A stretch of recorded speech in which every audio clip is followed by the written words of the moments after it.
styles of climbing, maybe the best way to get to that place is free soloing.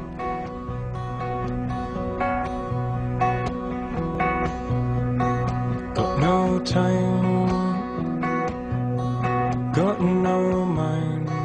To be able to free solo something, that is an expression of being so in control that you know you're going to be able to do it without falling.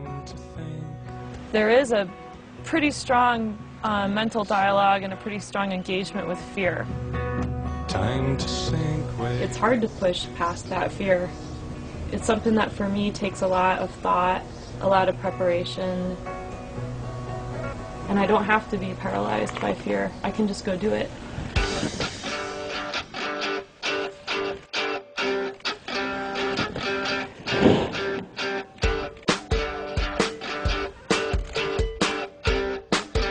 No matter what the discipline, Steph Davis is always pushing her limits. I'm climbing my hardest. You know, there's going to be a lot of times where you're sort of out of control, and you know, that can be really appealing. But at the same time, I want this sense of mastery to be really, really solid. With free solo climbing, it's about raising the level at which I feel solid. Raising the level of ropeless climbing has led Steph to her most committing route yet, the 1,000-foot per vertical sanctuary on the legendary Long's Peak Diamond. When I was younger, climbing up here all the time, it was like this humongous dream of mine to free solo the diamond. But if I'm going to go up there and do that where it's death consequences, I have to figure out how to have the right mindset and what that means to me, and I'm going to really learn something.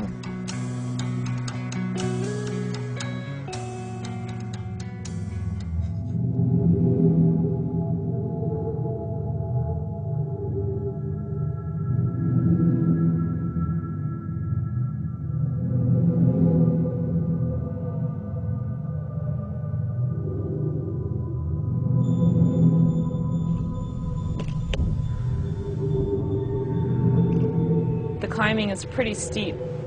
It's vertical or overhanging. If you fell off, you'd go down about 1,000 feet.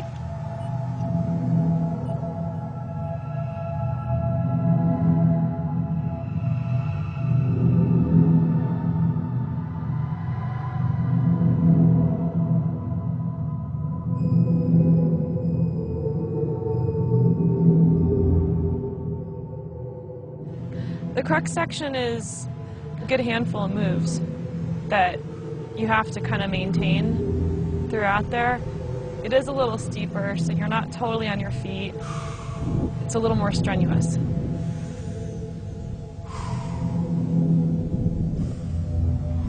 I'm just looking at the rock, thinking, be relaxed, have good feelings.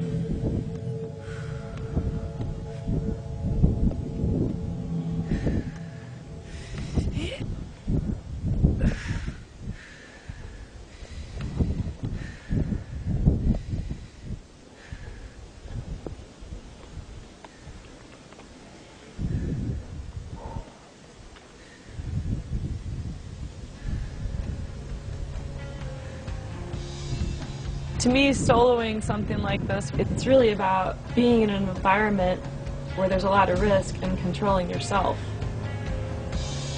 If you can control yourself, you're going to be safe. And that's the challenge.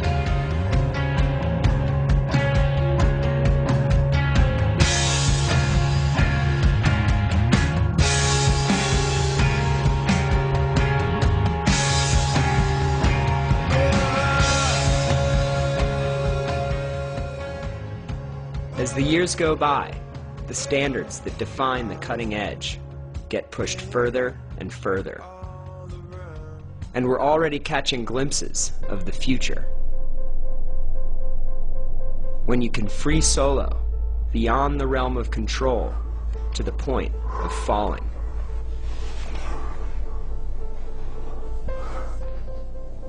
That's always been the scariest part in climbing, is falling. Or right before you're going to fall.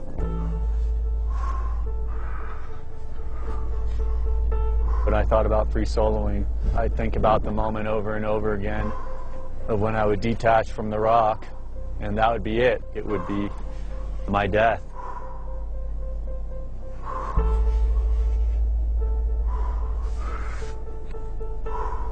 Having a bass rig on seemed just like the obvious, ultimate idea. When I have the rig on, I know there's more after that point where I detach from the rock.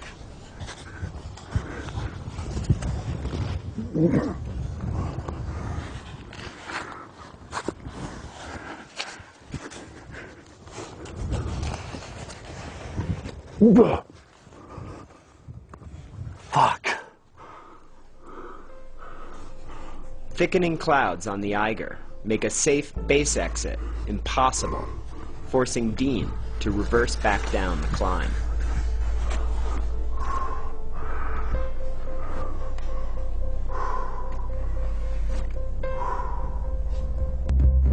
Which led to the baseline. The idea that I once had that falling was death. Now falling is control, and that's a great thing to be able to change. You know, instead of dying, I'm flying.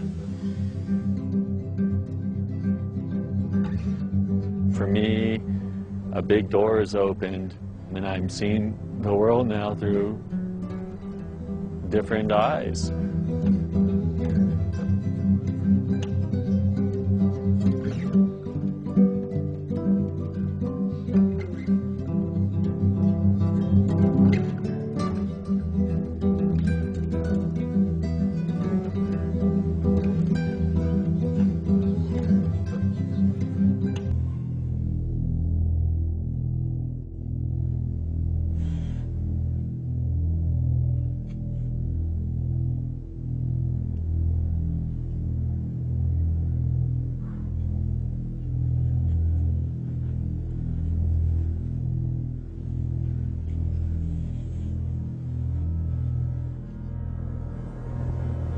I'm really aware of the exposure, you know, and then I break through into that calm, focused, heightened awareness that attracts me to all these things.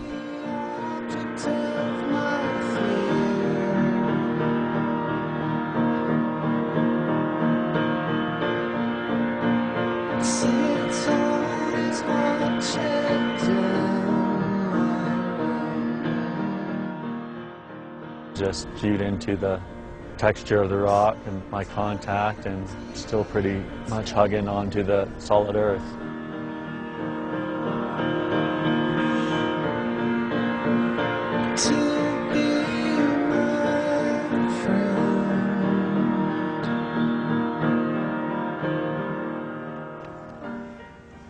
The thing that I'm getting out of pushing my limits is that I turn impossible to possible. I turn something I haven't done to something I'm doing.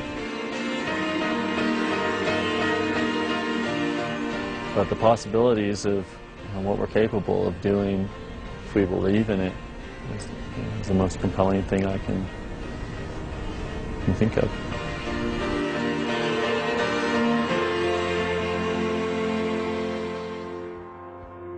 Vacuum on your back, where you're lifted up, perfecting the shape even more and really flying.